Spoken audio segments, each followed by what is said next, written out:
Hey, how's it going? This is Please Don't Kick Me Out, the only inclusive podcast about imposter syndrome. And this week on the Potty Pod, we've got Chubby Elvis on TikTok, aka Furby. I've been waiting to have you on forever. So how the heck are you? Hey, what's up? I'm fantastic. How are you? Oh, living the dream, living the dream. Before we hop into it, I just want to say hi. My name is Bianca Woolwick. I am non-binary. My pronouns are she, they, and Furbies are he, him, his. So just putting that note out there. Yeah. So it's Monday as we've recorded Monday. I'm like, I don't even know what day it is anymore. I'm so happy Monday is over. So here's the thing. People are always like, oh, I hate Mondays. I think Wednesday is the worst day of the week because you got 2 more days after that, right? True. Monday is the most dreaded day of the week because you got to get back into the swing of things. You have to come off that 2 days of, acting like you're a trust fund baby. And then you got to go back to real life, and that's no fun. But Wednesday is the worst day of them all by far. Really? And why do you think that one's in particular? So Wednesdays to me always feel like Thursdays, and Thursdays are awesome because the next day is Friday, right? Like you can kind of phone it in on Friday, but when it's Wednesday, then you got to be like, damn it, tomorrow's Thursday. Like I got to go through this all again tomorrow. I like that. Yeah, I get you. So why don't you give my listeners or people who are coming here who don't know who you are, why don't you, hold on. I can't, oh no. 1 second. And I think it was my doctor. Let me put my iWatch on Do Not Disturb. I have a new iWatch because United decided that they don't care. So I don't know if you've been keeping up with my TikToks, but yeah, I'm gonna say on for 1 hour. There we go. All right, cool. That was my doctor. I'm not dying, so thanks. I think it's my doctor probably. Anyway, that doesn't matter. Hi, Furby. Just give your 30,000 foot overview, who you are, what you do, etc. Yeah, my name is Furby Montano. Yes, my real name is Furby, Furby Jr. actually, named after my dad. I live in Orlando, Florida, by way of Santa Fe, New Mexico. I didn't know that.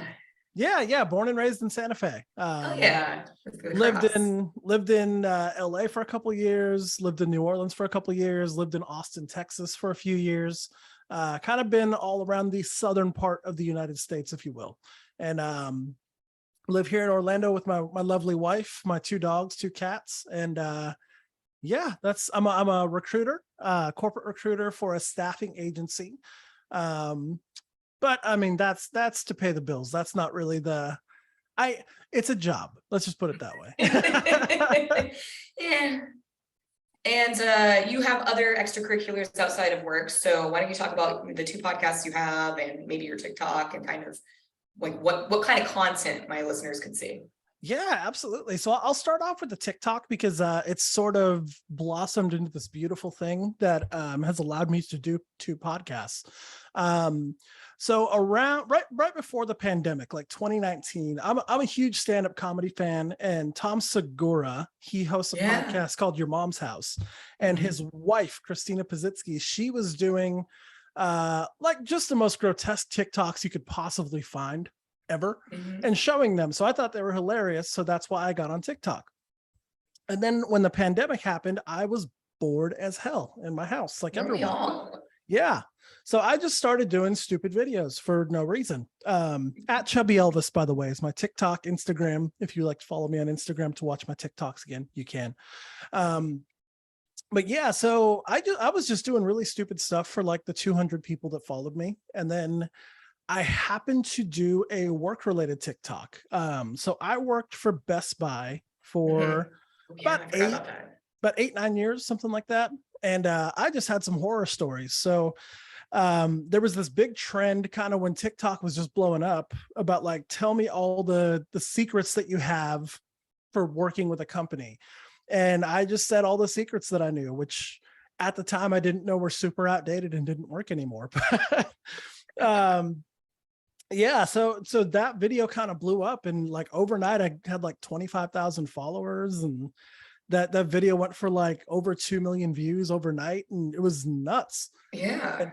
And after that it just started being BuzzFeed was reaching out to me, and Brute Magazine and Vice and all these really big, online publications were reaching out to me, wanting to be like, hey, can you tell us more? Can we share your video? And just kind of took off from there. I've had a few viral videos since then, a few that have gone for over 1 million, one that went for over 20 million, which is insane.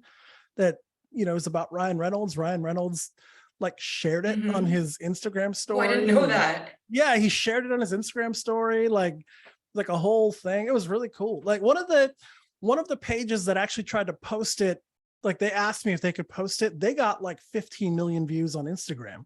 I didn't get that, but they did. So it's pretty cool. It's yeah, I have it pulled up. Do you want to play it? Yeah, Hold sure. on, let me share my screen. Just so anyone who's new here knows. Hi, I'm 1,000. I'm an elder millennial, I guess. I was born in 1989. I don't know anything about the internet, and I've somehow been podcasting for 3 years. I don't know how Furby came on my timeline, but I have loved him ever since, and I am going to share this with you. I'm clicking share screen, and I really hope it works. So don't panic about all of my tabs, please. Okay, like my computer looks the exact same way. Don't worry. All right, hold on. Let me pull this up. Okay, so let's see. Let me know if you hear the audio. Nope, no audio. Oh no. Of course. Well, I have audio in my headphones. Well, anyway, this is the, how do I do this? Let's see. I can break it down if you'd like. I can do the whole video because there's not a lot to it. That's the beauty of it. It's how about you break it down? It's a 20-second video. So I decided to tell some people, mainly us Americans, who like some actors' names that we've been mispronouncing. So the first person I brought up, people like to pronounce his name Ryan Reynolds, right?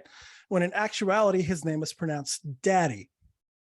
that was the whole thing. So that was the whole video. I love Ryan Reynolds, as most straight men do, I guess, from what I've been told. But that was the whole video. It's like 20 seconds, and before you know it, just my phone is blowing up. I have to turn off notifications.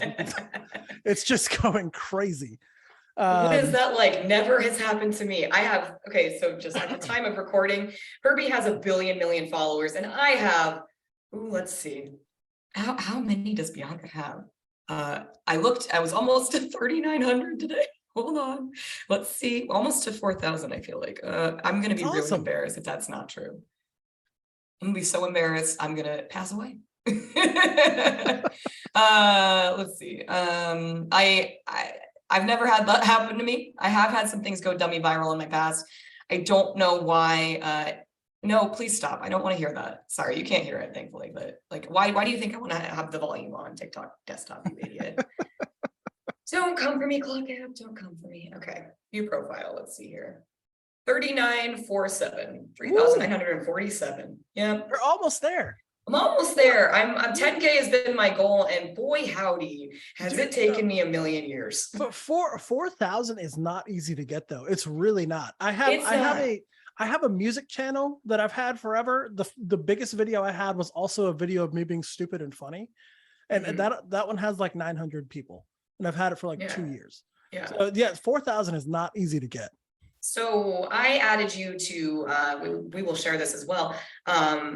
Biscuit Talk. I think I kept putting it in your feed, and I apologize, or maybe I'm just mentally unwell. I have ADHD, I'm neurospicy, and I'm queer. So I don't know what that says about me, but just for anyone that's coming here because they're friends with you, my name, again, Bianca, and I have a marketing background of over 12 years. Furby and I just connected from the fact that you've done a lot of odd jobs, I've done a lot of odd jobs, and that's kind of something that like makes us really cool. So you have 2 podcasts, right?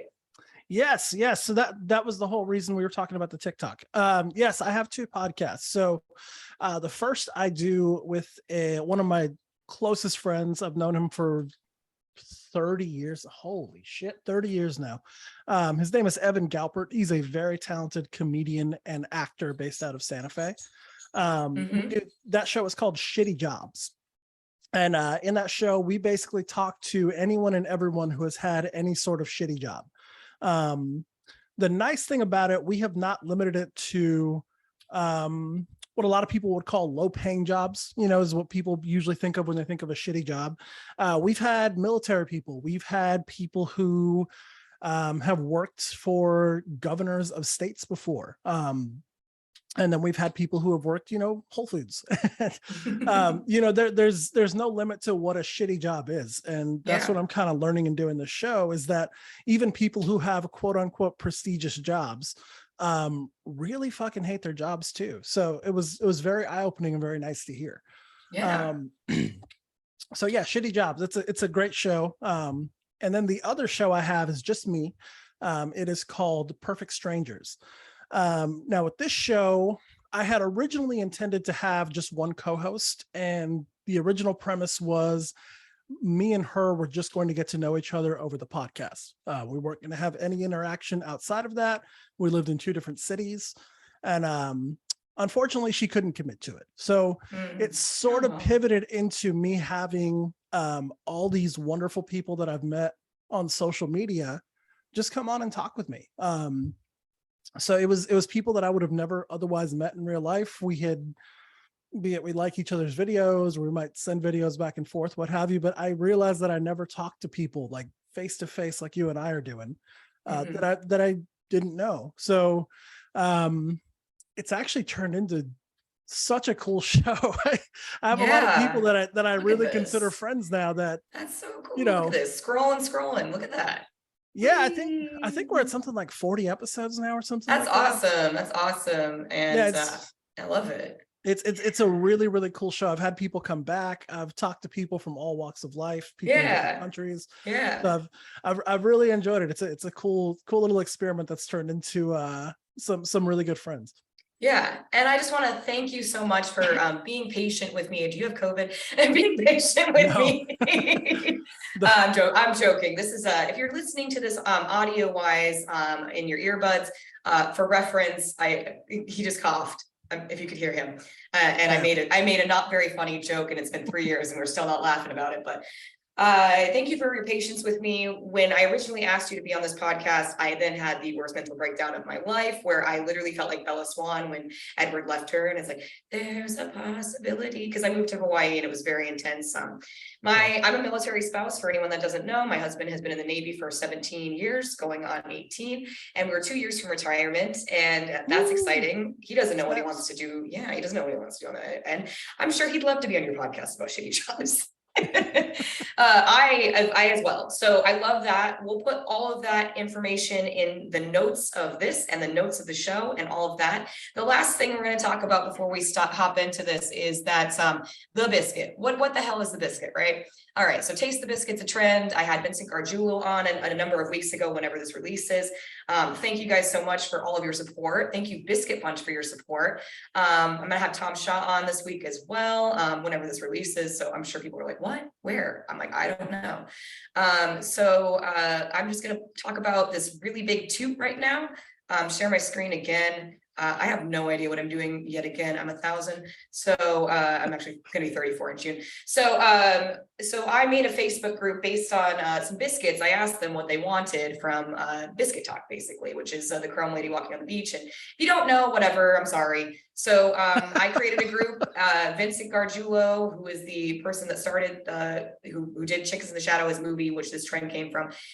We were trying to find a way to monetize. I'd asked the biscuits of TikTok, what do you want to see? This gal, Krista, said, I would love to have a Facebook group, because there is a Discord, and I don't want to discredit the Discord. However, Discord is very hard for people who are not neurospicy or not video gamers. And so I'm a marketing background with over 12 years of experience. That's why my podcast looks so pristine, we believe. Joking. I'm really actually very humble, and I have a podcast about imposter syndrome, so I absolutely have it. So I started this group. It's called We Tasted the Biscuit in 2022. Herbie's a member of it. I release all of my podcast episodes through it. Vincent's some admin, Tom Shaw, and Estelle, who are Toasters and Moose in the Formative Band. They're admins as well as some Pivotal Biscuits, like our friend Justin, who's Snarkle Fritz. Or we've got another one that I can't remember her name right now, and it's going to bug me. But basically, I set it up so that you have to answer membership questions. So I'll just show you what those questions are. And everyone can approve. The first one is, what is your TikTok handle? If not TikTok, how did you get here? Because people are coming from YouTube and stuff. Does the honey sauce go on the chicken wings? And the song Taste the Biscuit is from what movie by Vincent Gargiulo? And Chickens in the Shadows or Ted Danson is Chickens in the Shadows. So that's the last two I'll say before we hop in. And oh wait, sorry, I lied. Exit. Also exit me, we don't need that. I have merchandise. Please don't kick me out.com/shop from the lovely Laura, which is Yay Graphic Design. She is a beautiful friend of mine. Live your 90s fantasy. We've got mugs, we've got fanny packs, we've got towels, we've got laptop sleeves, we've got hoodies, and we've got a throw blanket. Please don't kick me out.com/shop. Yeah, she's amazing. This is my website. If you're coming here and you don't know me, she designed that for me. She would love your business. If you are a woman-owned business, a veteran-owned business, or a queer-owned business, she would love to help you. Let her know that I sent you. YayGraphicDesign.com. All right, stop share. That's my last tutu. All right. Okay, so thank you so much for bearing with me and being on my podcast. I am honored to have you. I'm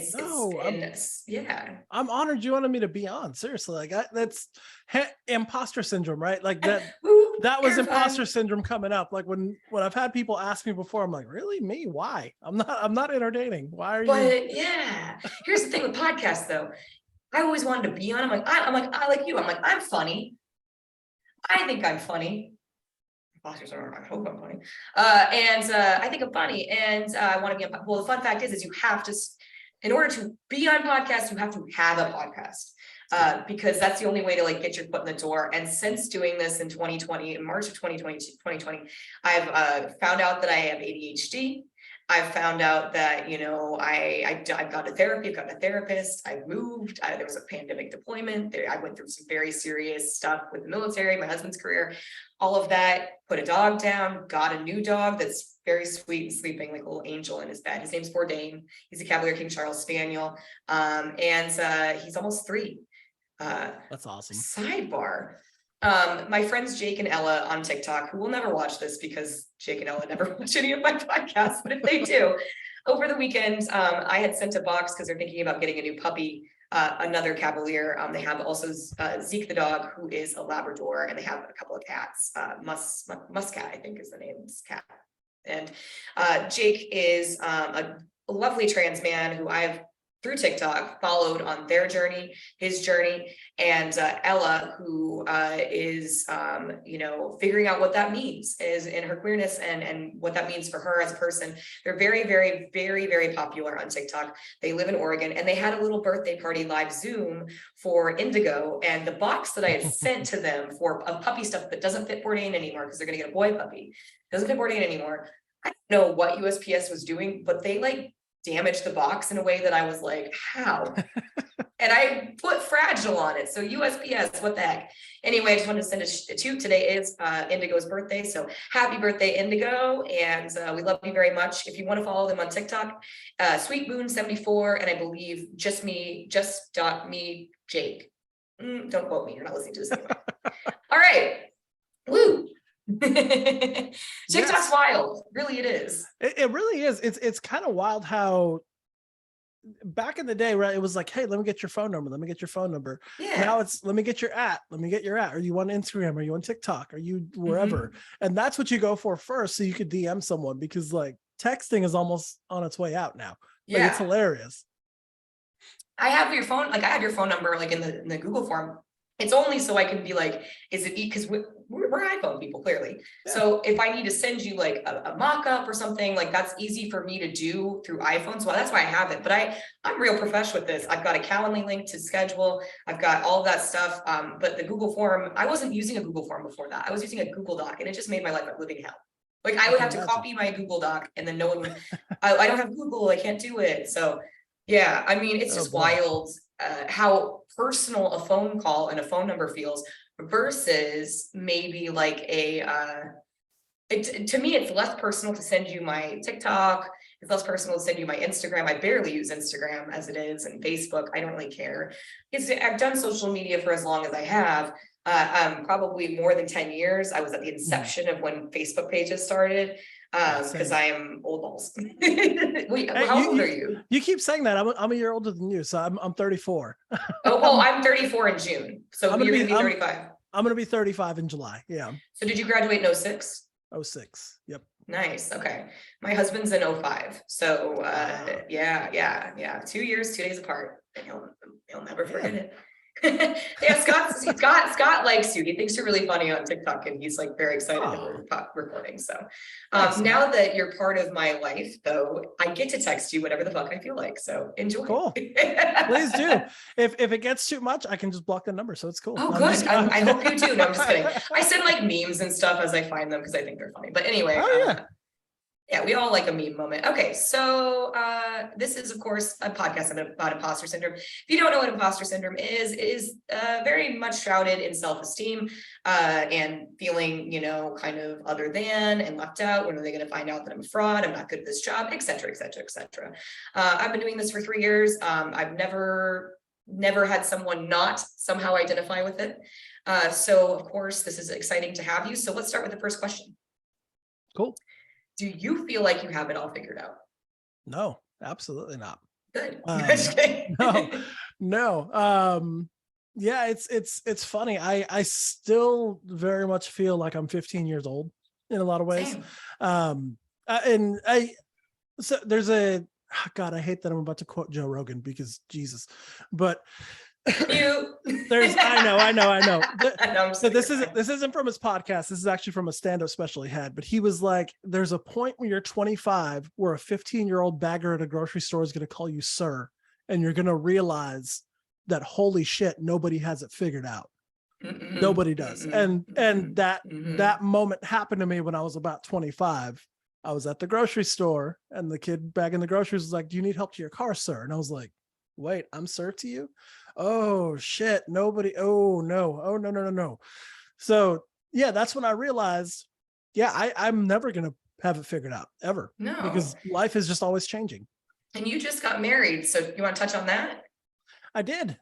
Just got married. Me and my wife, I keep wanting to say fiance. It's my weird, wife. Right? I know. I keep forgetting to wear my ring too. That's the worst. I know. Damn. No, just kidding. It's like that. It do be like that. I keep one in the car. Just in case now. So, but yes, married life has been good. Me and my wife have been together for over 10 years now. So it's not like, wow. Yeah. We got together when we were youngins. Actually, on our first date, we saw a couple next to us breaking up. And my wife told me, she was like, and I quote, "This bitch is about to throw her drink. We should probably move." And I was like, yeah, I don't think so. And she goes, okay, sure as shit. Like 5 minutes later, I just hear, you fucking asshole. And then boom, drink comes in the dude's face. Shrapnel from ice hits me in the shoulder. I'm like, whoa, you called that. It's a great use of the word shrapnel, my friend. I love that. And she was just like, oh yeah, no, I know, crazy. Like that, yeah, I know. So it was cool. Like and 10 years later, we're still together. And your wife's name is Hope. And she's a hoot. I added her on Facebook. I was like, you're gonna be my friend. But also you were like, please add her because she knows Disney stuff. But you guys have been together over 10 years. Well, congratulations, big huge congratulations. Actually, this week when we've been recording it, just so anyone knows, you want to know when I record things? Today is the 6th. And on Friday is my 6-year anniversary of my first date with my husband, and also the 5-year anniversary of getting married by Elvis's butt crack in Vegas. Woo! Yeah. So guess what we're doing for our anniversary? We are going to, maybe. Well, there is a biscuit basket. We're going to the Aulani, which is the Disney Resort Hotel, and we are going to the character brunch because I'm a child.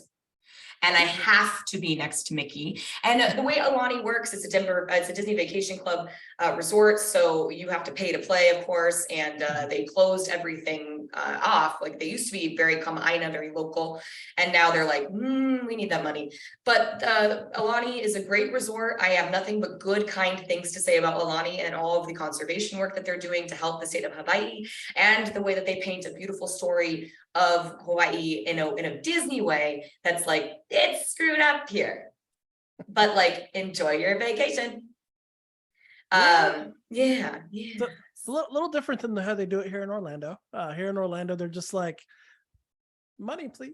We'll just take all your money. Money, please. Yeah. It's funny. I was never a huge Disney person. I had been she broke three times in my life before we moved here. Mm-hmm. Well, that's not true, because before her parents moved here, and then we came probably like once a year for 2 or 3 years. But when we moved here, I mean, we go to Disney all the time. It's 15 minutes from my house. Yeah, here's the problem. Oh, look at your privilege shining through. No. This is absolutely privilege. I totally get this. A privilege comes across the screen as if I know how to do graphics. Privilege. No. It's awesome being able to be by Disney. It's a lot of fun being able to be like, hey, I want to get off work and go to Epcot, right? It's really cool to do. But because I live here, you get used to it, right?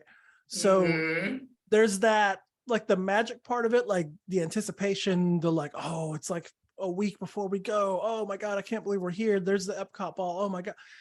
That's not there anymore. And it kind of sucks. That sucks, man. Yeah, because now I'm like, I'm going to Epcot. I don't even really notice, Spaceship Earth when I walk by. Well, here's what I want you to do. Next time you go, you look at the Epcot ball and you go, my friend hasn't been here since she was 8. God damn it, I'm gonna like that. I will do that. I will do that.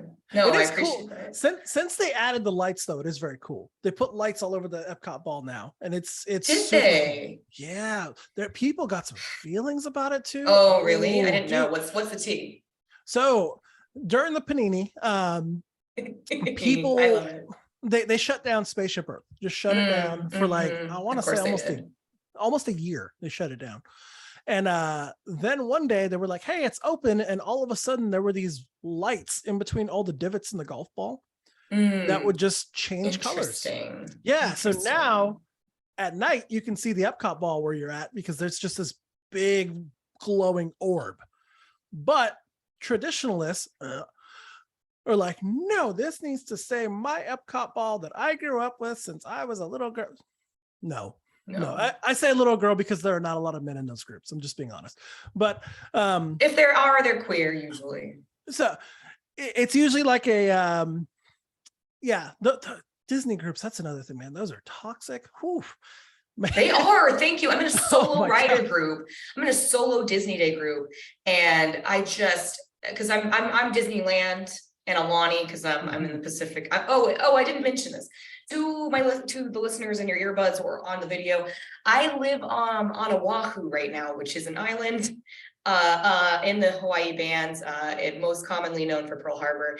I live here. I'm a Navy spouse. If I didn't mention that, which I think I did. I live on Oahu right now, and I own a home in San Diego, and we're trying to get back to San Diego, but dealers out, who knows? So we'll see. But I'm in this Disney solo writer group where I went to, and I don't know if you remember this. Do you remember that I went to Disneyland the day it reopened? Yes, I do remember this. I sure did. And my nephew told me, you got to go poop before you go. And then I was standing in this 6-foot distant line on April 29th, 2021, mere weeks before my husband got back from his deployment. And I realized my nephew has never given me better advice in his life. The second I get through all the way through the turnstiles and everything with my little MWR, which is my military pass, because I had bought a pass in 2020 and they still honored it for 2021. And I booked, and imposter syndrome, didn't mean to book the opening day, but I got a slot. And then all I had to do was prove I was a resident. And all they did was just verify your credit card. Your zip code is LA area. My husband's from Orange County. So I was like, cool. And I took an Uber there, and then I get in the turnstiles. And what do I have to do? I immediately need to blow a bathroom up. And I apologize to anyone who is like, dude, wow, But that was the reality. We all do it, we all really. do it. Yeah. And before we go into the imposter syndrome itself, I would like to share something my friend sent me. So I'm going to share my screen once again. And it says, Minnie's doing what now? Share screen. Oh boy. She's been on my podcast, or will be on my podcast. I don't know when I'm releasing this, probably sooner rather than later. All right. Minnie's doing what now? Minnie is dripping with excitement. As she celebrates the centenary of the Walt Disney Company in her typically fashionable style with this ear headband, part of the Disney 100 Platinum celebration. This limited release commemorative ear headband has been designed by artists for a special, reflective, platinum dipped effect, and includes a coordinating padded bow, all presented in a special keepsake box. My friend sent that to me and said, I thought this was a joke. Like, that is sexual. Yeah. Why? Dripping with excitement? I mean, hasn't Disney always had like the underlying sexual tension? Like yeah. I mean, hey. I mean, they were the original furries. I mean, well, not the original, but they were the first, like, they were the OG, like, it's okay to be a furry type of thing, right? Like, yeah. They're like, it's cool. Put a mascot costume on in a Disney college program and dance around. And then you're like, whoa. Well, that's the thing. You're getting people that are like prime experiment age, right? Like, of course, people fucked in those costumes. I'm sorry. I know that's probably too much, but you know it happens. I've heard stories. I've got friends that work at Disney. I've heard stories. I've heard that there's also a difference between face characters and costume characters. Oh, dude. Okay. So you have to watch my friend Jessica. She was Lady Tremaine at Disney World. Oh yeah. Okay. She's at Tremaine Talk. How do I spell Tremaine? Tremaine. She's Tremaine Talk. Tremaine Talk or Tremaine TikTok, something like that. Tremaine Talk. I see her. Okay, Tremaine Talk. Got like a couple 100,000 followers. Oh yeah, she'll never notice me. Thanks. Follows 260,000. No, she's awesome. She puts out awesome content. I love it. Following. She does like a lot of like spilling the tea on what happens. Yeah, of course. Disney. If you're former, why wouldn't you? Yeah, of course. But she also talks about the difference between costume characters and face characters. I think I've seen her stuff. Yeah. And she also goes about the difference between being a quote unquote villain and being a hero. So like if you're Belle, you have to have a very certain look, very certain size, height, age, everything like that. Where if you're, not that, you need to have another very certain look, which is deemed as like ugly but pretty or something in that neighborhood. You know what I mean? She's an awesome follower. She's awesome follow, excuse me. She lives here in Orlando. She's super cool. Yeah, I love that. Like I mentioned, I do follow a lot of people that work at Disney. Someone that everyone who's on TikTok and Disney should know is Joshua Michael. He is Gay Rich Stepdad, and that's how he got his claim to fame. He does a lot of diversity, equity, and inclusion work at Disney parks. We love him. He'll be on the podcast. Who else? My friend Ashley should be on the podcast, who was the head of DE&I or part of it. I'm sorry if I misspeak. Someone I love very much. And also my friend Tamsin, who I met through coffee house chats. Tamsin is because I wanted to work for Disney so badly, and imposter syndrome, guess what? They don't want me. So they don't want me either. Well, yeah, exactly. Did you have to take I did a cast member survey, and they immediately rejected me and like, bye. No, so when I did it, I never actually filled out an application. I was trying to be a recruiter for them. And they had someone just call me, and they did like an over the phone interview, and then I did a Zoom interview, and then I just never heard back. So rude. Yeah, I know. Well, you know what? This is my plug. Hey, you should probably hire the people that actually champion your brands. Just saying. Hey, whatever. We won't complain about the lights on the Epcot ball. We'll gladly laugh while we look at the Avatar thing that cost you billions of dollars. We will turn a blind eye to Minnie dripping with excitement. Just please, for the love of God, hire me at some point. Anyway, imposter syndrome. Imposter syndrome. Yeah, let me pull back up my little thing. As if I haven't done this a million times, I can actually recite it. All right. Do you feel like you fit in or suffer from imposter syndrome? In what ways? And what does imposter syndrome mean to you? I don't remember what I answered, but yes, I do feel like I fit in. It's taken me 34 years to get there. But yes, of course I feel like I suffer from imposter syndrome. Everything that I've done, not even necessarily professionally, even I'm a musician in music, with the podcasts, with TikTok, with even being here right now talking with you. Excuse me. COVID. Geez, I'm now sick. Every time I do these, I talk on the phone all day, but every time I do these, I always have to cough. It's a nervous tick. We got you. Probably imposter syndrome. There we go. No, it makes me, I don't want to say uncomfortable, but it's wild to me that there are people that want to talk to me, if that makes sense. Makes sense. Outside of real life. I'm someone who was brought up in a small-ish community outside of Santa Fe, and everyone knows everybody. I'm from Denver, so I know. Oh yeah, you get Denver, man. It's exploded lately. But I know. Don't get me started. Okay, keep going. But yeah, in Santa Fe though, it's one of those things where even if I go home now, if I go to the grocery store, I'm going to see at least 4 people I know. It's inevitable, right? So leaving that where I knew pretty much everybody in the city, and then I went to music school. I moved to LA, where I didn't know anybody, right? And the fact that I was able to make friends and get gigs and play out and have people be like, "Oh, you're that guitar player that like you're pretty good, man," or whatever. "Oh, you're that guy Furby," right? That was crazy to me. I couldn't believe.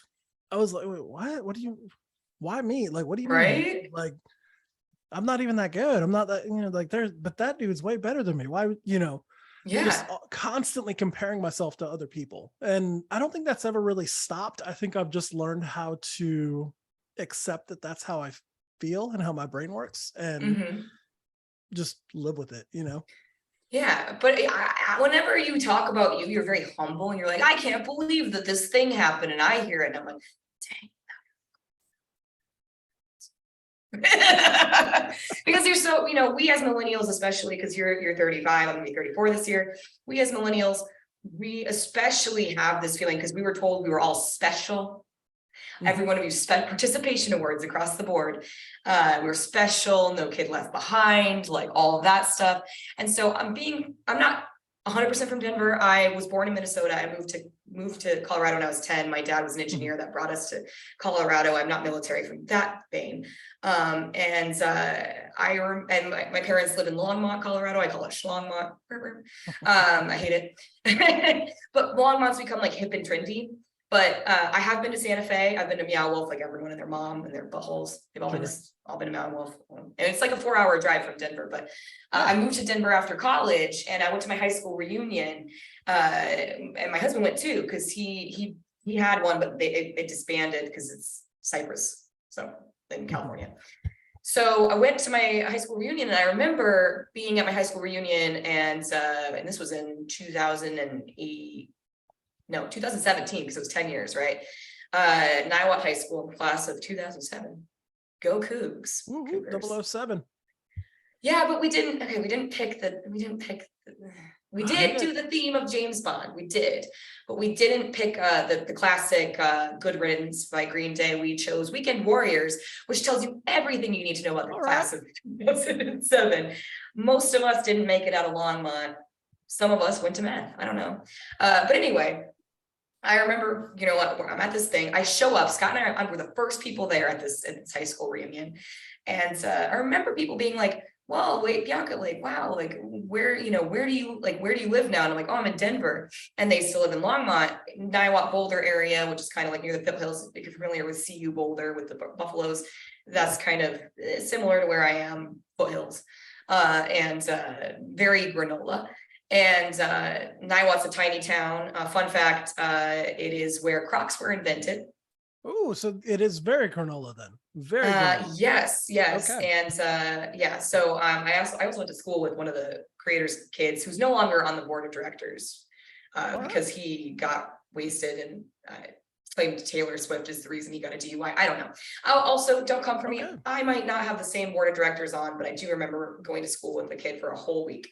Anyway, small town vibes, right? And Denver is only 45 minutes north, right? It's not that far. You hop on I-25, and then exit Kipling, exit Colfax, don't exit my butthole. So I remember my friend, like some of my friends I hadn't seen in forever, they were like, wow, I could just never do that. That's wild. You traveled the whole country and the world. And it's like, I'm not trying to be facetious when I'm saying like, it's pretty cool. I've had a lot of really cool experiences and I've done a lot of cool shit. I've done a lot of odd jobs. As you're my age bracket, you understand there were no jobs for us getting out of college. If you went to college, I interned. I didn't make any money. I interned and I interned and I interned. And then I took a promotional marketing job and I traveled the country after a shitty breakup. I just kind of kept going. And then eventually I met my husband by default somehow, but it almost didn't happen because I ghosted him. And then he found me on OkCupid. Yeah, that's the story. I actually haven't shared that. I don't think on here. That's awesome. OkCupid, that brings back memories. Wow. Yeah. Wow. So he and I matched on Tinder. It was 2016, December 28th, 2016. Okay. I went on the worst date of my life instead of going on a date with him. Ooh, and we'd exchanged phone numbers and he was in his Navy whites. And I was like, landlocked state. Yeah, right. This guy's probably a player, divorce. I assumed all of this stupidest shit. That was not, it was not him at all. My husband has barely had a relationship. He's a very private person. He's barely had any relationships where they were serious.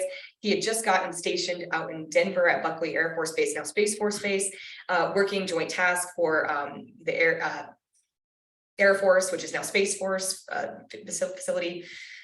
And I, ignorant as hell, didn't know that there was a fucking Air Force place near the airport. I had no idea. I don't know anything about the military.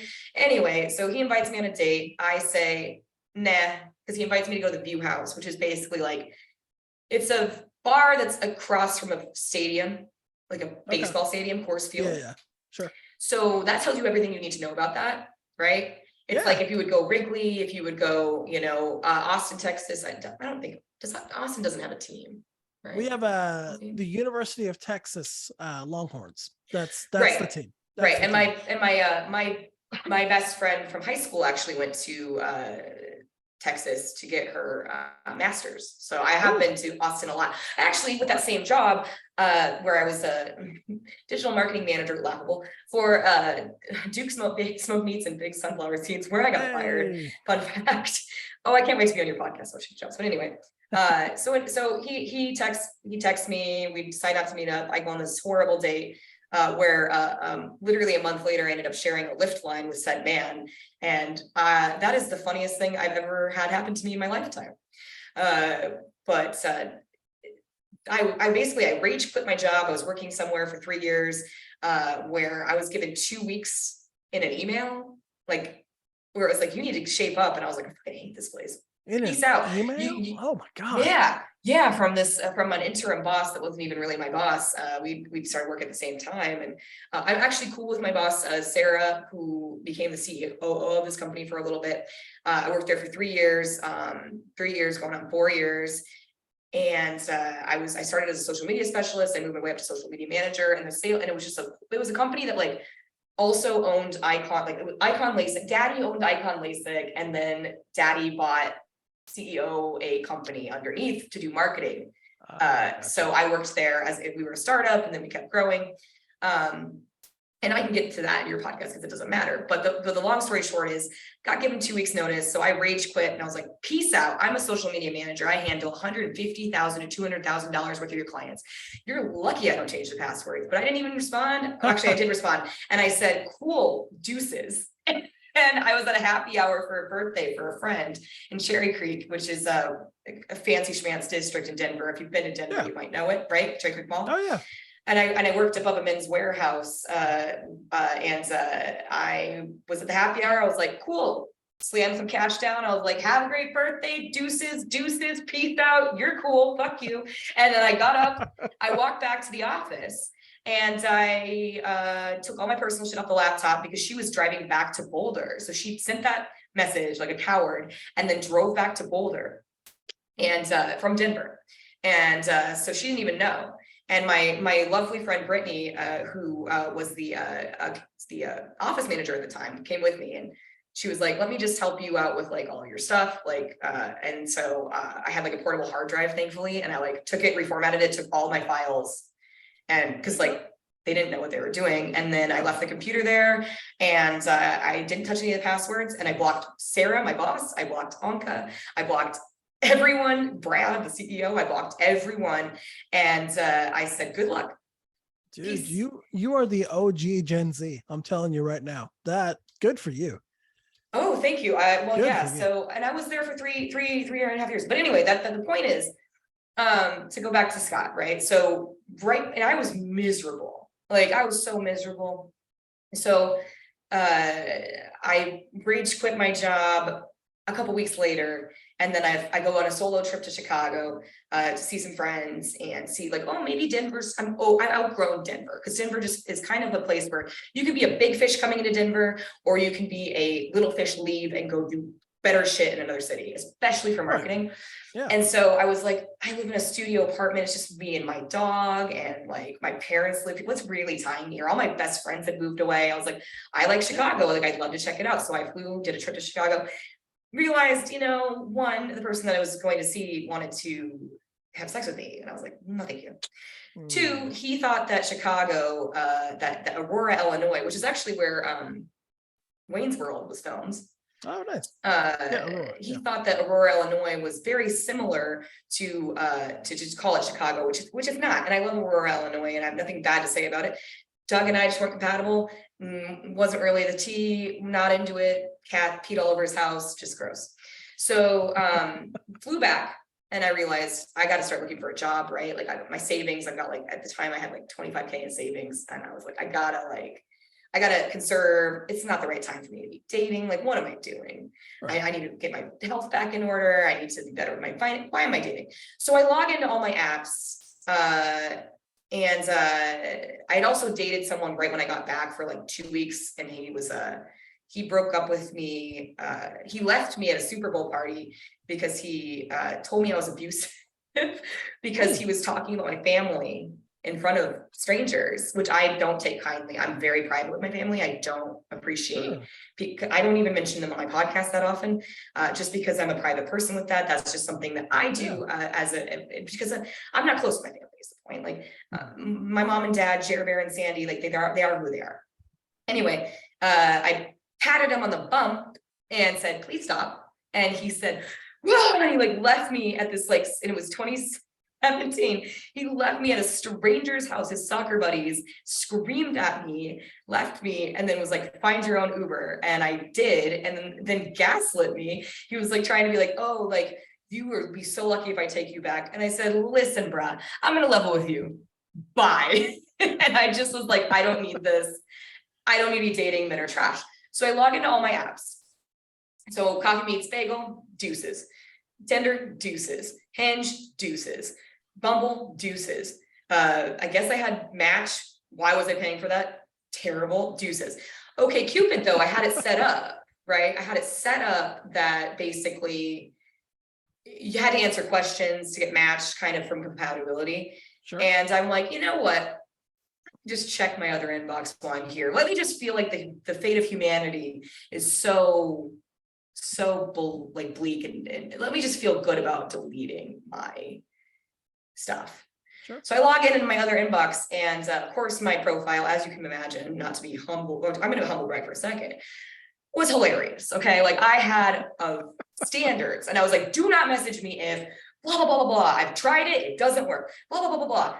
Not for me. Thank you. Blah blah blah blah blah. Like, I'm monogamous. I don't want polyamory, right? So I'm like all these things, and so Scott sees me in his like roundup of people and messages me, but we're not high enough of a match. We're 52% because he answered a lot of political questions, and I didn't answer a lot of political questions, just because in Colorado you either get right wings or left wings, and they're both not fun. Yeah, I'm pretty progressive though. There's not a whole lot of in between in Yeah, Colorado yeah. at all. So he had actually messaged me and was like, answered all of the do nots and then gave ideas for dates. And then I look at the photo, I'm like, this guy seems so nice. Wow, I might be in love right now. This motherfucker in his whites, his navy whites, again, him. And I didn't have his phone number. And so I said, hey, you have my phone number. He didn't have my phone number. And he was like, oh yeah, what's your phone number again? And we went on a date that night, and the rest is history. We got married 8 months later and celebrated with friends and family on the 10th, February 10th of 2018. Yeah. That's awesome. That's an awesome story. Yeah. So anyway, sorry. I haven't told it in a while. I figured I would. No, you're good. Me and my wife met pre-apps. So I've never used a dating app. Yeah, well, I've never good for used you. a dating app. Don't ever. However, we did meet on match.com. Like we had matched on there. This is when you had to get on the computer. And then we also matched on eHarmony the same night. I know. And then she reached out to me, which if you're a chubby dude like me, that does not happen, right? That does not happen. She was into it. She wanted the fur. So she sent me like a little wink and said like, hi, you're really cute. And I was like, woo, okay, who's this beautiful green-eyed lady right here? She's gorgeous, by the way. No one knows what she looks like. And if you're in the earbuds, she's a stunner. She's beautiful. She's the most beautiful woman in the world. Oh. But yeah, so we were like chatting back and forth, and what sealed it for me, like, okay, this chick's awesome. She said, hey, can you call me? I really hate messaging and I really hate texting. Oh, a forward queen. Okay. So I called her and we talked on the phone for like 4.5 hours. All right. And then we had a date 2 nights later, and the rest is history. Yeah. There's way more to my dating story with my husband, but that's not important right now. I'll fill the detail. I texted you. I'll fill you in the details, or let you read my website article that I wrote about it. But anyway, did anyone have like any doubts though? Like when you met your spouse, when did you know that they were the one, right? That's tough for me to say. I don't really like talking about mine and hers relationship just because I like to keep some things private. Yeah, that's fine. Me and her, it's a lot like every relationship. It's been a bit rocky at points. It's been great at points. No relationship's perfect. But with her, so we were together for 2 years and she decided to go to law school. Oh. And I was fully for that. Like, okay, yes, do it. I'll support you. Let's do this. So we moved from Austin to New Orleans so she can go to law school. And long story short, I went through a 3-year-long depression that I had never been in my entire life. And I was not the best partner. And yeah, it's hard for me to say when there was a moment when I realized she was the one, because I was so in my head and so I projected a lot of the bullshit that was going on with me on her, and she didn't really deserve that. Are you my husband? I'm just kidding. It took a lot of self-reflection, and I couldn't afford therapy at the time. So it just took me sitting down and being like, what the fuck is wrong with you, dude? Like, you got to figure this out, because you can't afford to talk to someone to figure it out, help you figure it out. And yeah, well, once we left New Orleans, because New Orleans, I love everyone I know there. I hate that city so much. It smells like a diaper. It smells like a hot trash diaper. Yeah, imagine living there for 3 years. Like, that's just well, this is why I have this. I fell on a slice of pizza and broke my face, and then I said, a pizza saved my life last night. And then I got it tattooed on me. Yeah, fair enough. Not in New Orleans. Like 2 years later. But yeah, so we moved back to Texas, and that's when our relationship kind of stabilized a little bit, and we were able to find each other as friends again, which we weren't really friendly to each other in New Orleans. So I feel you. Yeah, it just sort of was a thing where, gradually those hurt feelings and that resentment kind of went away for both of us. And yeah, we moved to Florida. Everything, I fucking love it here, dude. I do. This is such a cool city. Like, I was very unexpectedly, I didn't really want to move here. But it's been a really, really welcome move. And yeah, my wife, when we got here, it was just very easy, and I wanted to. I was finally at the point where I wanted to. Yeah, yeah. Well, I want to thank you for your vulnerability, and I want to let you know that I have been going through something similar with my partner. As he's very private, I won't share, but I'll share with you offline. But as for me personally, I went through the greatest depression of my life, being here due to medical malpractice, due to a potential overdose. Thank you so much, doctor. Just a lot of stuff happened. And also, my husband was deployed pretty much the entire pandemic where I was alone. Most of my TikToks that I would make, and TikTok was a blanket. My podcast was a blanket. It was a comfort. I had my therapist, but to your point, not everyone can afford therapy. So this is my little plug for everyone. Self-help books are amazing. TikTok is a great resource. So is Instagram. There's so much content out there. If you think you might be neurodivergent or neurospicy, if you think you might have depression, all that, there's so many great resources, but there's also so much bullshit out there, right? And so at your time, I'm sure this was a number of years ago, there wasn't a lot of resources out there. It wasn't common for a man to be, vulnerable, especially, from your background, right? Where it's supposed to be machismo. Not to interrupt you, just I don't necessarily agree with that statement though. When people say that it's never been like traditionally it hasn't been okay for men to be vulnerable, that's never been the case for me, and for most men that I know. A lot of that might be growing up in hippie Santa Fe. Probably.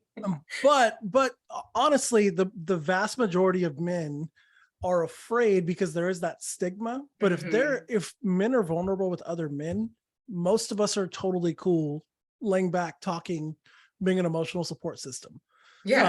For your friend or for even someone random. Like I love now that people are noticing that so many men are getting help, because it's been a thing for a very long time. And I feel like so many people focus on the negative aspects of men's mental health. And not a lot of people have focused on the positive things that have happened throughout the years, because traditionally men have kind of sucked. Let's just be honest. But as one of them, as a straight man who looks very white, even though I'm Hispanic. I mean, we traditionally we've sucked. And it makes sense when things suck, you focus on the negative, but there's a ton of positive that happens with men. So while I appreciate what you're saying, like, how men traditionally haven't been able to do what have you. I've never really found that, if I'm being honest. This is a resource I'm sharing just for anyone that wants to know. I worked on this project in 2012 when I worked at Cactus Communications. I wrote tweets. Anyway, mantherapy.org is sponsored by Anschutz, Colorado Anschutz, and Colorado Public Health. Its entire goal was to make it more of a topic so that we could tamper down on male suicide. Mantherapy.org, I'm just sharing it as a resource for anyone who is male or male identifying, who's feeling this way. This has been around since 2012. It's won multiple awards. I take no part in it. I just want to share it as a resource. Awesome. Thanks for sharing. And I appreciate you. Yeah. Thanks for your vulnerability. Okay. So last question before we go into the best part, which is of course, all the fun questions. Cool. Do you feel like, what does success look like to you? And do you feel successful? Success to me is enjoying your life. Whatever that means to you. If that, like for me in particular, that is being comfortable enough to where I don't have to worry financially, not necessarily thriving financially and putting away buckets of money, but being able to pay my bills and feed my animals and feed myself and feed my wife, and just kind of have enough to get, not necessarily get by, but to live comfortably. That's part of it to me. And the other part of it is being okay in myself, being self-aware enough to know when I feel good, when I feel bad, when I feel sad, mad, angry, and being able to deal with those emotions and feel them, let them be, let them fester, and then being able to let them go. Because I've really struggled with that in the past. So that's probably what success means to me.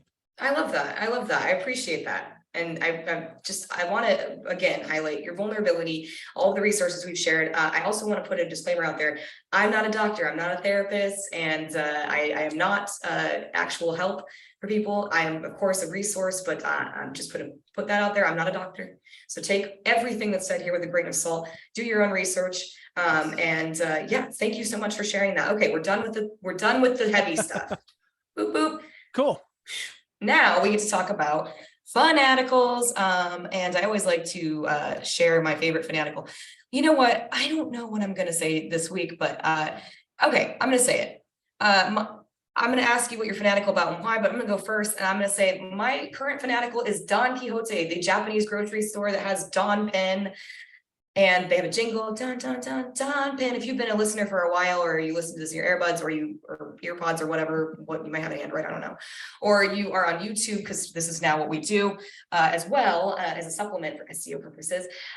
You'll know that I had a guest on Jackie a number of weeks ago who is obsessed with Don Quixote as well. And that's my two. I love that damn little penguin. That Japanese little penguin's my favorite thing in the world. What about you? Oh, that's a good question. There's a couple. You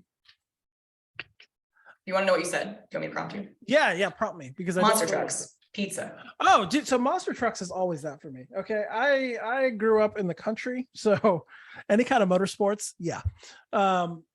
Monster trucks, which actually I'm going to in about 3 weeks. They're gonna be jealous. Here, dude. I'm so psyched. I'm like, I go every year, but I couldn't go for a couple of years because Panini. And tickets were insane when they finally came back. So really, yeah, they were like $200 a piece. I was wild. Those monster truck people were pissed. I know. We need the trucks. well, because they were making you buy a block, so you had to buy 4. And my oh wife, yeah, Panini. Yeah, my wife doesn't like going, so I was like, I'm not going to pay for 4 tickets for me to go by myself. I would have shipped Scott in had we been friends like this earlier. He wants to go. It's his dream.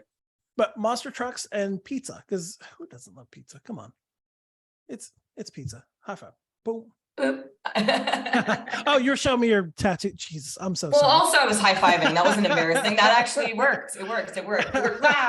Ryan Willard, a Marion Street tattoo, or Christina Ayers fixed it. Anyway. But if I'm being like today, cooking, me and my wife, we got an awesome roast, and I'm psyched for that. Heck yeah. Is the house smelling good? Oh yeah, so good. Is it in the crock pot? We're not doing crock pot. We're doing we kind of meal prep. So we do like a big roast every week, but we sear it really good, put it in the Dutch oven, throw it in the oven for like 5 to 6 hours, let it sit there, get all the nice juices. Yeah, I'm pretty psyched for it. You know what's funny is we made that on Saturday. We did beef bourguignon. Did you? And yeah, and then we had more stew meat. So I ended up making I love cooking, by the way. My dog's named Bourdain after Anthony Bourdain. My drag name is Sheriff Fieri, as in Guy Fieri, awesome. Right? So and Sheriff is like to love. Yeah, of course. I love it. Anyway, I love to cook as well. We have more spices than we know what to do with. People just keep giving us spices, which is funny because I used to work for a company called Savory Spice Shop.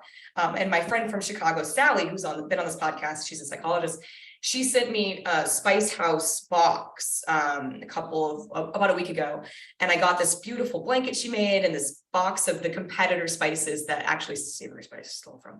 And beep, cut it out.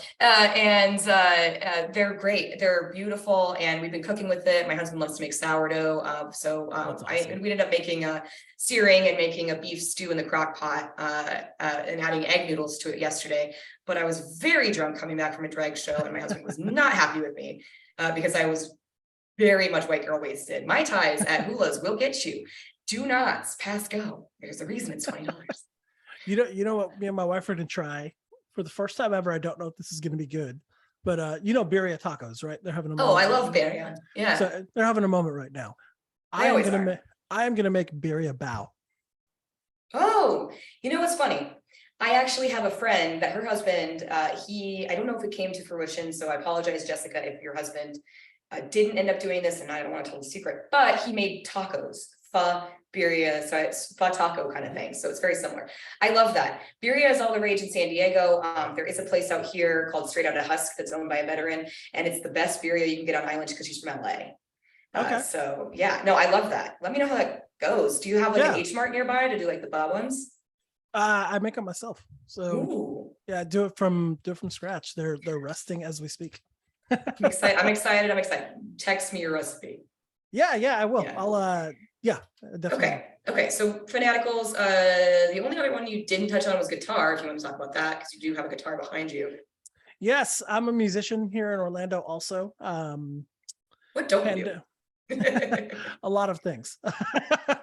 No, yeah, that was my original profession of choice was being a professional musician, and then I realized that you live very, very broke as a pro musician. So um, now it has been delegated to hobby. But if I were to show you my closet, I have like 15 guitars in there that I've collected from over the years, and yeah, it's a blast. It's a Yeah. nice little supplemental income that you get to have fun That's doing. awesome. Well, so funny enough, one time in 1990 something, my dad went away for a couple of hours, came back with a guitar and lessons. Awesome. Jer Bear has been playing guitar since I was about 9 years old, maybe. And my dad is definitely the not the harmony, definitely the background. He also knows how to play a ukulele. My dad's awesome. He owns a Martin acoustic guitar. He owns a Martin ukulele. My husband got a ukulele on deployment. He tried to tell my husband how to play it. My husband can play one chord of Hawaiian Roller Coaster Ride, which we appreciate. Awesome. You know, I live in Hawaii, so of course I should know how to play the ukulele, but I don't because I'm white. So, well, I mean, I can learn. Anyway, so I love that. My dad also has so his first guitar was a Gibson Les Paul. Damn. He owns a Paul Reed Smith. I was born the same day as Paul Reed Smith, and he died. That's sad. But my dad also has a really beautiful guitar from him. That's he got to see him live, and yeah, and B.B. King and all that. My dad's a big old nerd who's an engineer. Did Paul Reed Smith die? I didn't know that. Did he? Let me just make sure. Oh God, don't kill me, please. He was like 100. Oh, Les Paul. Les Paul died. Les Yeah. Paul. Oh no, I'm Yeah. sorry, not Paul Reed Okay. Smith. I am so sorry. Who's okay? No, Oops. Paul Reed Smith used to work for Gibson, and he started his own company. Okay, so I had it wrong. He's probably like 65. He's a good dude. I've met him a couple times. Yeah, He's a he nice has. guy. My dad has my dad has a Paul Reed Smith Gibson, and then my dad also has a Les Paul as well. So Awesome. there you go. Jer Bear is rocking it out in his 60s. He's just retired. Go Jer Bear. I'm But proud my of mom him. says that she doesn't listen to this podcast because why would anyone listen to this? And I said, I don't know, Mom. Why would anyone do anything? That's fair. So, my family doesn't listen to this podcast because they said it's very weird because they feel like they're eavesdropping in one of my conversations. So they don't listen to my podcast at all. Which yeah. I get that. I like that. That would be kind of weird hearing like me talk to someone else, or Oh yeah, you know, and then they're hearing just your like child's intimate conversations, like. I'm sure it's because one time I said something not bad about my mom, but I did mention something that didn't paint her in the best of light. And she probably heard that. And that's when she was like, I don't think I'm going to listen to your podcast anymore. Funny, yeah. Funny you should mention that because my mom, Sandy with an I, not a Y, don't wear it out. Love her. I love my mom just fine. And she's a good person. And she means well. But I call my dad's pet name because they were high school sweethearts is always Jer Bear. Mm-hmm. And so I called them Sandy and Jer Bear. And my mom's like, please stop saying Daddy's pet name on your podcast. And I was like, oh, so you listened. One more follower. Hey. Yeah. So I hope my parents don't have pet names for each other. My parents are divorced, so obviously they don't have pet names. They might. I think bitch was a very very popular one for my dad in the early 90s. So there's that one. This goes in, yeah. Maybe this goes into actually unpopular opinions, which is my next one. Unpopular opinions are like buttholes. Hopefully you've got one. But as I say, because this is an inclusive podcast, we like to share things that are nice. And when I say nice, I mean like won't get you banned on TikTok. Because this is an inclusive podcast, keep it cute. I know I don't need to tell you that because yours are very clean. So, you know, I just always have to say not homophobic and not racist. And what are your unpopular opinions? Mine's gonna have some people are gonna have some feelings. I bet. Condiments are disgusting. All of them. Every single one of them. Barbecue sauce, ketchup, mustard, mayonnaise. No, thank you. All of them. Throw them in the trash. Well, how do you get flavor then? What are we doing here to have some flavor? So I don't believe that that is a flavor. I think it's a mask, right? It's masking the flavor of whatever you're eating. Because if I'm eating a cheeseburger, I want to I want to taste cheese meat. Okay, I don't gotcha. want to taste ketchup, mustard, pickle. That's not a flavor to me. That is just garbage you put on top for filler. Like I want to taste the cheese and the meat. That's the I got flavor. you. Yeah, I appreciate that. I have no opinion, excuse me, one way or the other. Oh no, I'm so sorry. Everyone, you gotta go get tested. I'm joking. I had a procedure last week where they put a camera down my throat. So if you hear me coughing, it's because I had a thing down my trachea. Yeah, those suck. I've had it once before. They're not. It's fun. always fun. Yeah. Sorry, that's TMI for you guys, listeners. Anyway, the other one that you had that I actually would love you to touch on is about wedding shower bachelorette parties. I don't remember what I said. Do you want me to read it? Yeah, please do. Wedding shower, bachelor party, baby shower. You only get to pick one and expect a gift. Yes. Okay. Yes. I wholeheartedly believe this. Hold on. My dogs are playing. Guys. Oh, I just hear jingling. You're good. Okay. Yes, I agree. You get to pick one. I mean, you can have them, but you get gifts for one. That's it. I think it's a great idea. Because so many people, so in getting married, me and my wife, we didn't do a wedding shower. We didn't do anything. We just had our wedding, right? Yeah. I think they tried to throw a bridal shower, but we had a hurricane and her maid of honor couldn't come in, and it was going to be through Zoom, and it was just very awkward. So it was a pandemic. Yeah. They scrapped it, right? But yeah, being in these Disney wedding groups, because we got married at Disney. Yep. Not to brag or anything, but fuck you. I'm just kidding. But so many people were like, yes, we're doing a bridal shower and a wedding shower, and some were having a groom shower. I'm like, what the fuck are you people doing? You're asking people to spend all this money to come to Disney, because most of them do not live here. You're asking all these people to spend thousands of dollars to come to Disney, and then you want thousands of dollars in gifts on top of that on multiple occasions. And like, do you really need another fucking cast iron? Like, seriously. Like, sorry. I mean, you pick one. I would say probably go for the baby shower, right? If you're a person who wants to have kids and you're able to have children, go for the baby shower, because then you got shit for your kid. That's the important stuff. You can buy a cast iron skillet. You can buy, I don't know what the hell else people. I don't even know what the hell we got for our wedding, honestly. Did you get stuff that you didn't want? Because like I feel like that happens where they're like, we got you this engraved crystal thing of. We didn't get anything we didn't want, but like when I graduated high school, I got shit I didn't want. I was like, I didn't have a registry. Why? Yeah, so luckily we did Amazon, so a lot of people just bought through there. I don't think we got anything we didn't want. That's good. We got a set of sheets from her grandma, which she always buys us sheets. And I was like, her grandma's also super religious. So I was like, is this her thinking that we were going to for the first time? Because she would be sorely mistaken. And we're not going to do that on your grandmother's sheets. That's just weird. I was going to say, like, now you don't think these celebratory wedding celestial sheet. Like, I know. Just gotta look down and like picture your grandmother. It's not a good sight. No, let's not do that. Let's not do that. Yeah, we didn't have a registry for ours, but yeah, people still gave us weird shit. Like we had one friend that insisted on buying us something from Williams and Sonoma, and so he got us a gift card to Williams and Sonoma. So we bought.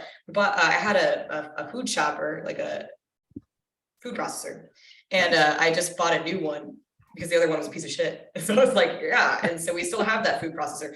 We don't talk to the guy who got us said food processor. In fact, everyone that came to our wedding in Vegas, like our celebration, I'm only friends with my best friend, who was my wedding photographer, who's also my husband's second cousin, Marcy. She's like my sister. And that's it. I don't talk to anyone else that came. I go, well, and my in-laws, my sister-in-law, my brother-in-law, and my mother-in-law, my father-in-law. That's it. I don't talk to any of the people. There was a girl that just was awful, and then her awful friend, and then this guy who got us a food processor, and then there was like one other person and then we had neighbors who apparently didn't know she was in an abusive relationship. Sorry, trigger warning for anyone. She was in an abusive relationship, which we didn't know, and he lied to her, manipulated her for a number of years. And I hear she's doing well, but she's off social media because she's chintzy. So that was everyone, and I don't talk to her obviously anymore because she doesn't use social media. So if you're not on social media, I don't know where you are. but I hope you're well. Isn't that wild how like in the 90s when our parents were our age, like they were like didn't talk to people again. They had no idea. Yeah. Like they would just show up one day and be like, holy shit, that is Bob. And he has a head of white hair now. How the hell you been? Like my parents aren't on social media. So but it's funny because all their friends want to connect to them. And my dad's, he's not. Well, I was saying more like our generation. Like we've seen people, like I don't give a flying fuck about a lot of people that I went to high school with, but I've been friends with them on Facebook or whatever forever, right? So like I've seen them grow up as people for 15, 17 years, however long it's been. And I haven't talked to them since literally the day we graduated high school, if then. Like it's wild. Mm-hmm. Yeah, it is wild. And I mean, that's a great point. I also sometimes feel like I don't need it's rare people now sending Christmas cards and stuff. And it's like, I don't really need a Christmas card update of your life. Like, because I see it online. Yeah. Yeah. Like I know more about you than you know about me. Like, you know what I mean? Like you're like, and when you got that new job, I stalked the shit out of you. I know your social security number now. I know where you live. I know how much you paid for your house. This is not hard to, you should really do something about that. It was way too easy. Brian? Oh yeah. Yeah. Are you ready for the pivotal, the piece de resistance? Let's do it. Ooh, if you were a Muppet, which one would you be and why?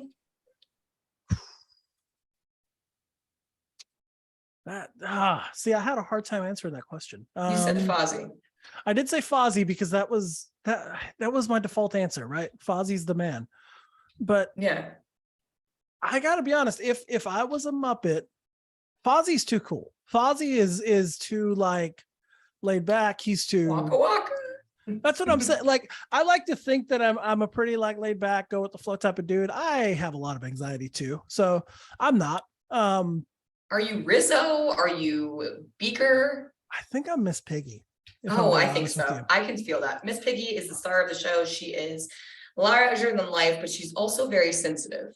Yeah, I think I'm Miss Piggy too because I like being the center of attention. You know what I mean? It's I may not necessarily like understand why, but I like it. I always have. When I was a kid, my grandpa used to have one of those, those big video cameras they throw on the shoulder. Yeah. Full size VHS cassette. He would videotape everything. Everything, right? And in every single frame, I would find where the camera was. It was my sister's birthday party. She was 2 years old. She was about to blow out the cake. And I went in front of the camera like, Grandpa, look what I can do. They were trying to get my little cousin to say his first words, say dad. And I was like, bitch, I got this. Look, I can say it. Dad, dad, dad, dad, dad. He doesn't know how to do it. I can. Dad, dad. That was me. Are you the oldest? I am the oldest, yes. Yeah, this tracks. Tracks. Yeah. So I enjoy being the center of our attention. So yes, Miss Piggy is probably who I'd be. Plus I'm a little chubby. So that's part of it too. Hey, I love a chubby. I love chubby people. My husband's a bigger guy, but he's built like a rectangle, and he's built like a linebacker, as I call him. And I don't mean that I think my husband's fat. I think my husband's beautiful and handsome, and I love every part of him. But I'm not gonna lie, if you're not bigger than me, I feel weird because I'm built like a, what do I say? I'm built like a post a linebacker would hit. Like I'm like Bobby Hill is how I'm built. And I'm proud of it. I'll eat potato chips off my stomach all day. Or my boobs. Whatever. It's the best plate. That's my purse. Plate. I don't know you. All right. I was going to ask you this too, and I've asked every person this on the fly, and I did brief you before this, but you can only sleep with one Muppet or puppet. If you put your hand up it, you can fuck it. What Muppet or Jim Henson creation would you sleep with, and why? Dude, Miss Piggy. So you watch like that Spider-Man meme where it's like hey. Masturbation, why not? Of course, Miss Piggy. I love it, but you know what? I would too. I'm pansexual, so I would fuck Kermit. I'd fuck Miss Piggy. I'd fuck Beaker. I don't even know. This question. Kermit's too delicate for me. I couldn't do Kermit. Foot worships for sure. Yeah, I could see that. I could also see him being into like really weird, like telling you send me weird pictures. You know what I mean? Oh no. Yeah. I could see that. It's always, I could see that. There was a guy I went to college with, and he lived one dorm floor below me. This is relevant. And before I got a new phone number, because I couldn't get my phone off of AT&T off my family plan, and I had to join T-Mobile, and I had to get a new phone number, thank goodness, he would send me texts all the time. And you probably can guess where this is going. Mm-hmm. Ever since 18 years old, he'd be like, do you remember me? Do you remember my weird tick? What do you think his weird tick was? I don't want to. I don't want to. Feet. I really don't. Oh, okay. Well, but he was like very ashamed of it. And he would ask for feet pic. Like, I'm like 18, 19, 20, 21. I've graduated. I'm getting married. I'm still getting like the random, like, hey, how's your feet? Do you remember me? So I got a new phone SIM card, and I don't get those anymore. And thank goodness, because everyone else, I'm so sorry to whoever has my old phone number. You're getting some crazy, because I still use my old phone number to sign up for things. You're probably getting some crazy messages, and you probably hate me. And it's okay. I hate me too. So we're all good. I had a roommate who had a very weird fetish. So so no shame. I don't care if people do this. We don't shame here. It's fine. But I noticed that his girlfriend was starting to get a little hairy, right? I didn't think anything. I'm like, whatever, do you? And then one day he like comes out of the room after they were done, and he was like, God damn, man, I just love chicks with hairy pits, man. It just gets me going. And then I started noticing what he was looking at on his laptop while we were just sitting there watching TV. He was like always looking at women with hairy pits all the time. I had never known. I mean, good for him. Cool. I don't care. But that was the first I've ever seen of that. Like, okay, that's a very specific kink you got there, bud. Taylor. Oh my God. Hey, and I don't kink shame at all. Like one time, I could go on and on for you, but one time I went on a date with the guy, and the second date he takes me to his house, he cooks me dinner. He shows me his liberators, which are a cushion to boink on, which I own one now, and it's great. But for science purposes, I'm sorry, if you're listening to this under the age of 18, you should not be here. This is rated spicy. Sorry. Anyway, we are going to kick you out. We are going to kick you out if you're 18. Please don't kick me out. Well, I'm kicking you out.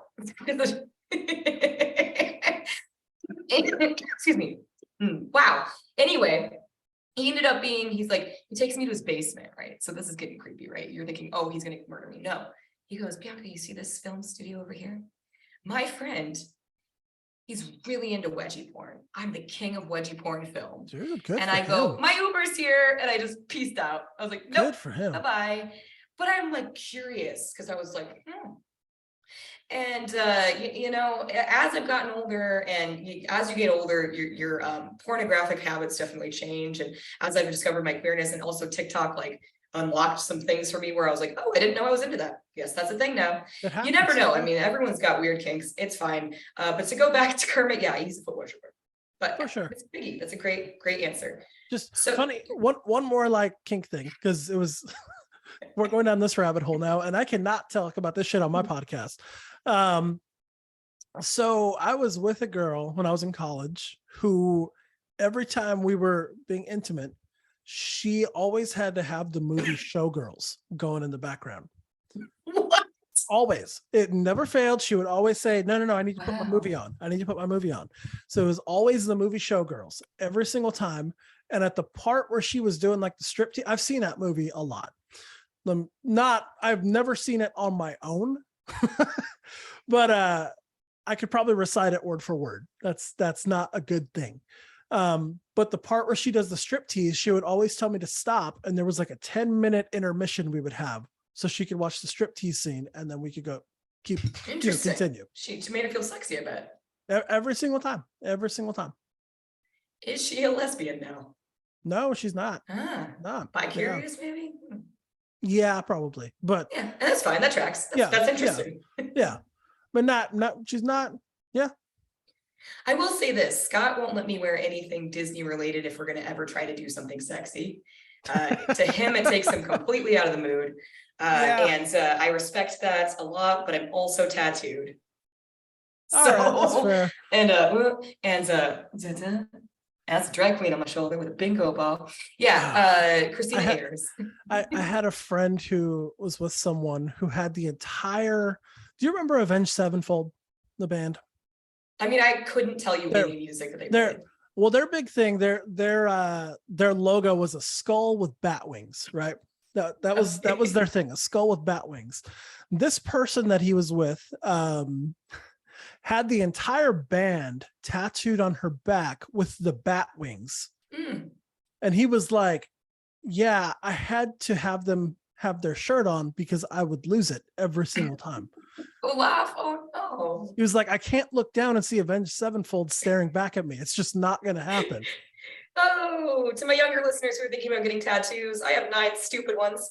A lot of them were from a mentally unhinged time, 4 of them, in fact, at the beginning of the pandemic. And I'm just going to let you know right now, I don't regret any of them, but they all tell a story. But maybe don't, unless you can get a stupid tattoo, but someone somewhere might think it's hilarious and make you wear a shirt. Sorry. Yep. I have 0 tattoos because I'm terrified of needles, and thank every holy anything that I am afraid of those, because you would get something stupid. I wanted some real stupid ones. Oh yeah. I wanted a potato for a long time. I don't even remember. I heard some story in like 2nd grade and someone got a potato tattooed on their ankle. And I was like, I want to get a potato tattooed on my back. You know, that millennial, like between the shoulder blades, I wanted a potato there. My husband's first tattoo on the back. Oof. Between the shoulder blades. Yeah, everybody's words misspelled. No, really? I'll tell you about it sometime. Yeah. Oh, okay. Yeah, it was so bad that the tattoo artist retired afterwards in Long Beach. Yeah. Yikes. I'll make sure that he's okay with me putting that in there. But if not, this is a clear cut. Boop. Tattoos. Anyway, keep going. No. That was it. I would have had some stupid tattoos. Very stupid tattoos. Oh, I think I lost you. You see me? You hear me? I can hear you. Can you hear me? Okay. Yes, I can hear you now. Right on. I bet you my husband's playing PS5 right now. The connection's unstable. I'm so jealous he has one. I'm so jealous. Oh, I'll tell you how he got it too, offline. Anyway, last question as we wrap down, and because we've already talked about your podcasts and all that, we'll give you a quick promo at the end. Of course, thank you so much for being on the podcast at Chubby Elvis on TikTok. Last question. I love to leave everyone with a hopeful note. So what's making you happy in the world? Right now, honest, I love that the Super Bowl's this week. Yes. Oh no, I just hit my microphone. I don't really care about either team in the Super Bowl, but I do love the Super Bowl. So go sports ball. Yeah. Who's the by the time this releases, I could just Google it. Who's the singer? Is it Rihanna? Rihanna. Yep. Ella, hey. I'm into it. I did see a spoiler commercial today, which I was like, yes. Being from New Mexico, it's New Mexico themed. Let me just put it that way. Very popular New Mexico show. What is it? Breaking Bad. Oh yeah. Being in marketing, which I think you'd be very good at that, by the way. Offline. Thank you. Being in marketing, Super Bowl ads are used to be porn to me, and now because my sisters and I've worked in advertising and marketing for so long, I just don't care. But I do like the ads because in the 90s it was like Budweiser, and I'm like, why do I drink Bud? Oh yeah, because of that. Camel. Like why were we all smokers? Because you literally would like the Camel was cool. Like, come on. They had a point system. You could literally get Camel Cash, and then you get a sweet fucking jacket. And I do. This is only recent, and this is actually quitting. But I smoke American Spirits. Yellow. They call it the quitter cigarette. Guess what? It's not. Oh, you hipster! No, I'm just kidding. I'm from. I lived in Denver for a number of years, my dude. But I'm from the land of American Spirit. They were made in Santa exactly. Fe, so I open up the pack, and they're like, "Win a trip to Santa Fe," and I was like, "Been there." And I was like, "Redeem this for points." And I was like, no, "What world really? is this?" Yeah, they're back. Yeah. Oh my God, Jenko translucent sunglasses and Camel Cash is back. Whoop, whoop. Holy shit! It's the 90s. Yeah. Oh, and while I've got you here before we go, I want to just plug one really, really cool account that I follow on TikTok for you. Yeah. It's BUY_GRL. I'll text it to you. But they sell like just random bullshit. Well, I sent them a box of stuff, and Scott's naval uniform, his commissioned whites jacket, will be something that they will be selling in the next couple of weeks. So you want to follow them on TikTok, it's by_girl, DM to by girl. Yeah, Sweet. shop girl. Anyway, last thing is promotion. So you want to wrap it up for us? Yeah, first of all, thank you for having me Thank on. you. This is a blast. No, yeah, my two podcasts, Shitty Jobs and Perfect Strangers. You will notice them because they are cartoonized versions of people on the little thumbnail. The Perfect Strangers is technically Perfect Strangers with Chubby Elvis. But yes, I will be dropping season 2 of Shitty Jobs probably here in the next month, and season 3 of Perfect Strangers in the next 2 weeks. So be on the lookout for that. I love that. I love that. And so, of course, to everyone here, if you're here on YouTube, hey, mahalo, what's up? Aloha, and all that. This is, of course, please don't kick me out. If you're like, what did I just listen to for 2 hours? I'm sorry. You just listened to two friends getting to know each other. And Furby, it has been awesome. Thank you for your vulnerability. Thank you for your time. Thank you for keeping with me for the last 2 years while I got my shit together. I'm pooping a group to get you on this podcast. Thank you so much. Of course, everyone, this is Please Don't Kick Me Out, the only inclusive podcast about imposter syndrome. Until next week. Aloha. Oh, wait. Dang it. This is embarrassing. I'm gonna have to clip this.